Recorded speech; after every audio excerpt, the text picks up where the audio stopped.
Right, so a few weeks ago I was on Sky News and I accidentally attributed something that had been said by a UKIP candidate to the Brexit Party. Now, because it's a little factual inaccuracy, I can't even show you the clip because Sky News won't release it, which is fair enough. And then, of course, the internet was full of angry people, furious that I had confused UKIP with the Brexit Party because they're so obviously entirely different. But fair enough, so I issued an apology. And then, because I'm a comedian and I'm pretty funny, I added, the trouble is, all Nazis look the same to me. And then the internet went absolutely berserk. How dare you use the term Nazi? How dare you use that term as an insult, casually slinging the word Nazi about for anybody you disagree with. People were furious. So let me be very clear. I wasn't casually slinging the term Nazi about for somebody that I didn't agree with. What I was doing was making a very careful and considered analogy between supporters of a far right-wing racist extremist political movement and supporters of another far right-wing racist political movement. I am not in the least bit offended by people using terms like Nazi or fascist to describe extreme right-wing political views and organisations. What I'm offended by right now is the fact that we are in the middle of a massive upswing of right-wing extremist behaviour and politics, and nobody is calling it out, and nobody is even brave enough to use words like Nazi and fascist, which are the only accurate terms we should be using. In the last European Parliament from 2014 to 2019, about 5% of MEPs were from far right-wing parties, and in the new European Parliament it's now 10%. We've doubled.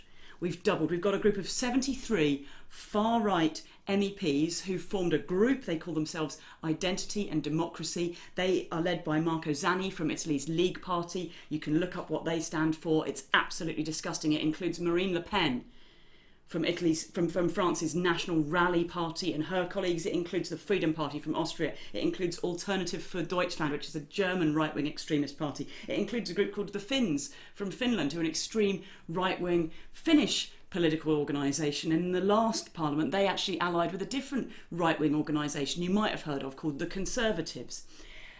It's absolutely terrifying what is going on. And whenever we talk about the rise of right-wing extremism, one thing that I keep hearing that I think is super frightening is the idea that what has caused this is the left.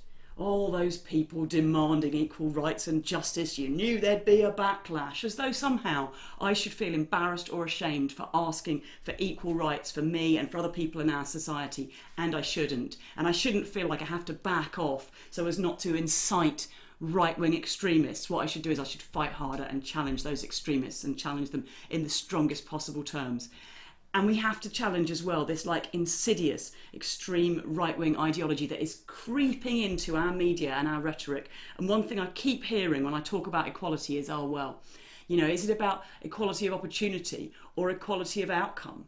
What people are trying to say is that when we see that the organisations of power, our government, our big companies, or the structures of power are overwhelmingly run by straight white men, maybe it's just that those are the people who wanted the job. Maybe those are the people who are most talented, most skilled to do the job. Maybe it's not. Maybe they've got equal opportunity. It's just that, some people aren't that enthusiastic about it or aren't that good at the job. If you genuinely believe that there is equality of opportunity, but somehow what is rising to the top out of that equality of opportunity happens to be straight white man after straight white man after straight white man, then you are what is called a male supremacist and a white supremacist, and a fascist. That's the straightforward term. There isn't another word for it. That ideology is extreme right-wing ideology, and we have to challenge it at absolute core, because straight white guys are not biologically superior to everybody else on the damn planet. And what we also need to do is the media need to start being honest about this, because it is the media that is driving this. It's not the left wing, it's the media, and it's the media failing to call this out.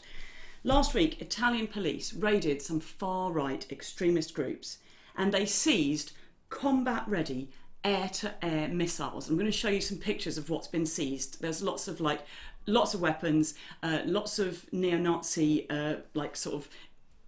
propaganda insignia, stuff like this, lots of Nazi memorabilia.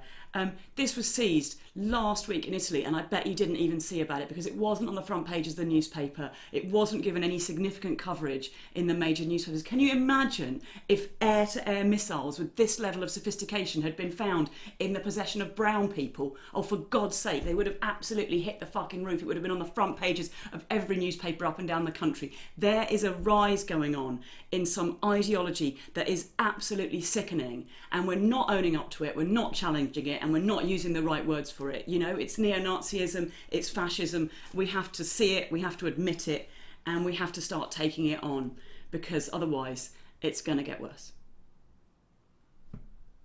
Also jokes, which I'm totally not doing today because I'm just... Also, there's a heat wave. You want me to be funny? Make it less than 39 degrees. I'll think about being damn funny. Also, get rid of the Nazis. Thanks.